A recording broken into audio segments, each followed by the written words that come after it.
యుద్ధరంగంలో కుంభకర్ణుడు ఘోరంగా కూలిపోవడంతో రగిలిపోతాడు రావణుడు. దీంతో తన తదుపరి అస్త్రాలైన అతికాయుడు, ఇంద్రజిత్తులను రామలక్ష్మణులపై ప్రయోగిస్తాడు రావణుడు. సమర రంగంలో ఓ కొత్త అధ్యాయం రాసే సమయంలో రాక్షస మాయల బలాన్ని ధర్మదీపం ఆపగలిగిందా?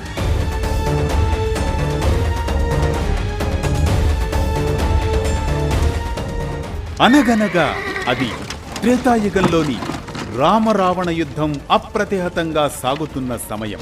రాక్షస సైన్యంలో చీకటి పెరిగింది, రామధర్మానికి ప్రకాశం పెరిగింది. కుంభకర్ణుడు మరణించడంతో రావణుడు భీతిల్లుతాడు.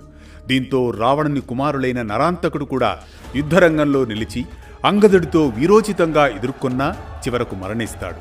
తదుపరి మహోదరుడిని నీలుడు, 3 శిరలతో ఉండే త్రిశూరుడిని హనుమంతుడు సంహరిస్తారు. ఆ తర్వాత రాముడు యుద్ధానికి రాగా అప్పుడే ఆకాశంలో ఒక ఉగ్ర వలయంలా ఒక భయంకర శరీరం దూరంగా అగ్నిపర్వతంలా కదులుతూ వస్తుంది. అతడి విశాలమైన శరీరం చూసిన రామునికి ఆశ్చర్యం కలుగుతుంది.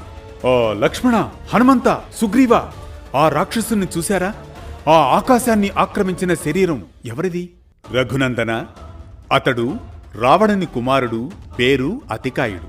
గొప్ప శివభక్తుడు, బ్రహ్మదేవుని సమక్షంలో వేదాధ్యయనం చేసినవాడు అంటాడు విభీషణుడు. ఆహా, వేదాధ్యయనం చేసినవాడా? అయితే అతడిలో ఎంత శక్తి దాగి ఉందో మనం తెలుసుకోవాలి. ఓ రాఘవ, అతికాయుడు బాల్యంలోనే తపస్సు చేశాడు, శివుని భక్తి సంపాదించాడు. అందుకు బ్రహ్మదేవుడు ప్రసన్నుడై అతని శరీరాన్ని ఆయుధాలు తాకకపోవడం, అగ్నిలో మండకపోవడం అనేది వరంగా ఇచ్చాడు. అతని యోగశక్తితో అతని శరీరం ఉక్కులా దృఢంగా ఉంటుంది. వాయువును స్వేచ్ఛగా అధిగమించగలగడం అతని విశిష్టత. విభీషణ, ఇక్కడ ఒక్క విషయం మనం గమనించాలి. ధర్మానికి విరోధంగా శక్తిని వాడే వారిని దైవ వరాలు ఎప్పటికీ రక్షించవు. వేదాధ్యయనమంతా కూడా ధర్మంపై విరోధిస్తే అది పతనానికి దారితీస్తుంది అంటాడు రాముడు. ఇంతలో యుద్ధం ప్రారంభమవుతుంది. వాయువేగంతో అస్త్రవర్షం కురుస్తుంటుంది. అతికాయుడు యుద్ధంలో ఎందరో వానరుల్ని మట్టి కరిపిస్తూ ఉంటాడు. ఆ సమయంలో లక్ష్మణుడు యుద్ధం చేయబోగా, ఓ లక్ష్మణ, నువ్వు చిన్నపిల్లాడివి, నీకు నాతో యుద్ధమేంటి?